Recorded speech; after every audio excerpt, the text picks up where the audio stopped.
Now we want to talk about some business automation from the perspective of best practices. We already know that it's a transformative tool and it can impact your business in such a great way. But by adopting some of these best practices, you can excel in your automation journey. So let's explore them together and learn more about what we can do to ensure our success. So, why do best practices matter? Ultimately, they act as a roadmap. They're going to minimize risk, ensure consistency, and maximize the benefits of optimization. So, what we're referring to are some established procedures and guidelines that have been identified to be the most effective and efficient way to achieve an outcome. This simply means that there are certain things you can do that ensure your success. So, by following these and making sure that you don't skip any of the steps in the process, your automation systems could be set up to make sure your business runs as smoothly as possible. So, business automation best practices are going to be things like clear objectives, holistic viewpoints, user centric designs, and putting security first. As far as clear objectives, you want to define clear and measurable objectives to meet your goals. This is going to make sure that everything aligns with overall business goals and even measure the success along the way. Setting these clear objectives will make sure that whenever you go to start implementing the automated systems, you can more effectively distribute them and seamlessly integrate them into your business. Now, looking at things from a holistic viewpoint, this helps you to consider the broader business ecosystem, meaning you're going to be thinking about everyone else, not just yourself. You want to look at the system and who it's supposed to benefit. Is it benefiting the user? Is it benefiting a business partner? Is it benefiting you? Whenever you look at it from this perspective, you are going to be able to integrate it correctly based on feedback from whomever is using it. That brings us into user-centric designs. Design your systems based on who is using it, not just based on how you would use it. If your customers are using it in a way that you would never touch it, you don't want to design it based off of your perspective, but you want to make sure that you're designing it based off of their perspective. Put yourself in their shoes. What makes their process easier?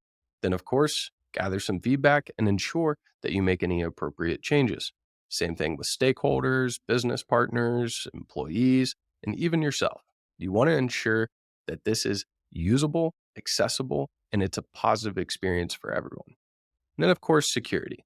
You want to prioritize protecting data, processes, and even systems from any type of breach or vulnerability. So always use a reputable source, something that people know well, and even something that has reputable security systems in place to ensure that everyone's data is protected. Next, we want to look at an iterative approach, documentation, open communication, and evaluation. So when you implement an automation process in phases, you want to start with any type of pilot project and learn from them. Then this will allow you to scale. What I basically mean by this is implement the automation, but do so in a way that allows you to be able to react to any open communication, which we are going to get to soon.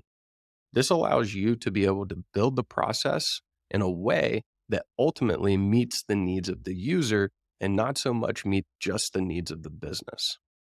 Keeping well maintained and comprehensive documentation for the process will help you to ensure clarity, and it's going to aid in any type of troubleshooting and training.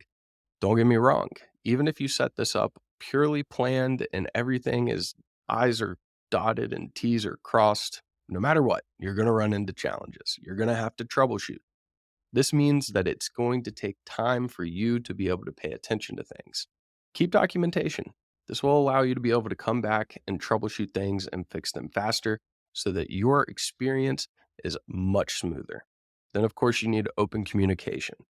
Make sure that you maintain open channels for communication between any type of teams, end users, stakeholders, or anyone that is utilizing your automated systems so that they can address concerns. You can gather feedback and you can ensure that there's alignment across the board. This also allows you to be able to evolve the process to anyone that is asking for new features or anything like that. And then finally, you want to evaluate your vendor. Every single time you open up a tool and you start to use it, you're going to get to know it. But Sometimes you need to take a step back, evaluate the vendor, and make sure that it is fitting every single need that you could possibly want. If your users are asking for a particular feature or anything of the sort, you want to make sure that that vendor provides it. If it doesn't, start to evaluate the market and look for a new one. Next, we want to future proof. This is where you're going to choose automatic solutions that are adaptable. They want to be able to evolve with any technological advancements and any changing business needs that you may have. This right here is going to require you to do a lot of research, so make sure that you're constantly paying attention. One piece of advice is always set aside 2, maybe 3 hours for you to be able to look at tools, look at current tools, and do the evaluation properly. Now, you are going to run into some challenges just like everything else. You are going to have some people that have a little bit of a resistance to change. Anytime you change anything in your organization, whether it be partners, stakeholders, and even the end user, people are going to resist the change. Think about it from the perspective of OS systems. I can think most recently that Windows went from Windows 10 to Windows 11, and there is a massive uproar in the community because there are still people who prefer 10 over 11. And that right there is probably the best example.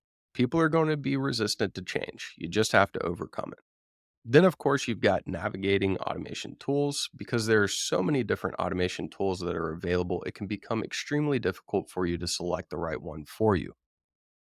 This is really going to rely heavily on your ability to pay attention to what the customer's needs are and what your needs are so that you can select the one that has the right features. And then keeping up with the skill and keeping up with the training. If you have employees, partners, end users, and of course, even yourself, you are going to have to remain trained and skilled to be able to effectively use the automation systems and put these best practices into place so that your automation systems are seamlessly integrated into your business process. This does take time and it is going to come with challenges that need to be overcome, including resistance to change and new automation tools. But ultimately, if you keep up with the training and you keep on gaining new skills, you should be okay. Some of the benefits to adhering to these best practices is consistent outcomes, risk mitigation, and an enhanced return on investment, or otherwise known as an ROI.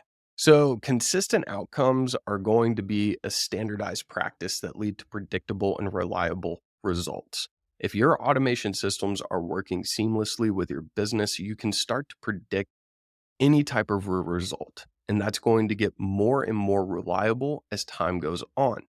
Having the ability to predict a result and rely on that prediction can help you to make better business decisions, especially whenever it comes to increasing your revenue as a business in whole. Then you've got risk mitigation. This can reduce the chance of errors, oversights, and possibly security breaches. You want to reduce risk where you can, and reducing risk in the automated process of your business is essential because it's automated. You don't want to every single day revisit your automated systems. You want to be able to leave them in place so that they work for you. So, the better you're planned, the more you can mediate the risk. And then, of course, enhanced ROI. Optimizing your business can help you with increasing your return on investment because there are more time for you to be able to accomplish innovative goals, tasks, and objectives. Put your mind where the money is, not where the remedial, repetitive tasks are. So, in conclusion, business automation, when guided by particular best practices, can become a strategic asset that drives efficiency, innovation, and growth. So, adhere to these principles. Think through them. If you have questions, reach out.